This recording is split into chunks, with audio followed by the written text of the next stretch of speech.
Should you put video games on your dating profile? Well, that depends.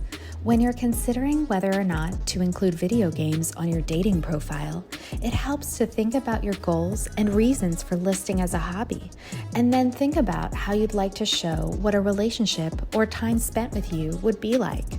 First, it's important to recognize that people have different perceptions of video games based on personal gaming experience, relationships with gamers, and stereotypes from pop culture. Video games can be polarizing. People love them or they hate them, but also people may not have an opinion either way. Understanding that potential matches have a wide variety of views on video games can help inform your decision to include on your profile or not. When you're thinking of what to write in your dating profile prompts, it can be tempting to quickly list off a few of your hobbies and interests and start swiping. But that's not necessarily going to get you the results that you want. It's worth taking the time to put some thought into your profile, especially when it comes to video games. Are you looking to meet someone who loves video games as much as you do? Would you like to bond over your shared love of Minecraft, play in tournaments, or watch Twitch together? Then it's simple. You should definitely list on your profile to attract a person with similar interests. On the other hand, if it does not matter to you to have video games as a shared interest, then the question becomes about how you want to represent yourself to achieve your dating goals. First, are you on dating apps to find a relationship or something casual? If you're looking for a relationship, it's especially important that your profile accurately represents your personality. Sure, you could write prompts and share photos that make a great first impression and get people to match with you, but if potential matches don't get a real sense of what you're like from your profile, then you're setting yourself up for disappointment. To set yourself up for success in attracting the kind of person you would be compatible with in a relationship, you want to share what you would be like in that relationship. Does gaming play a big role in your free time? Do you play several hours a day?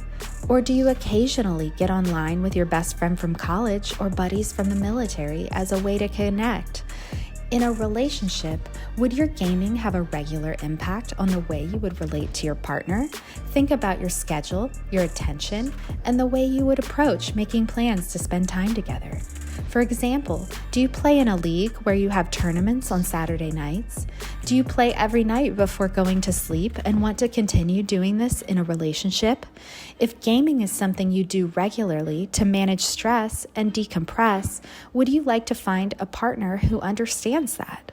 The key here is the level of impact to your life and to your potential match.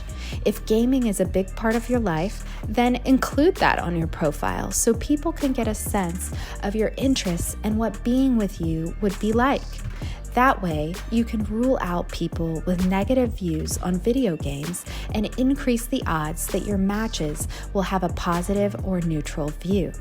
While it may be tempting to leave video games off your profile, especially if you don't want a partner who shares this interest, it's still best to be yourself and attract people who are open to your hobby.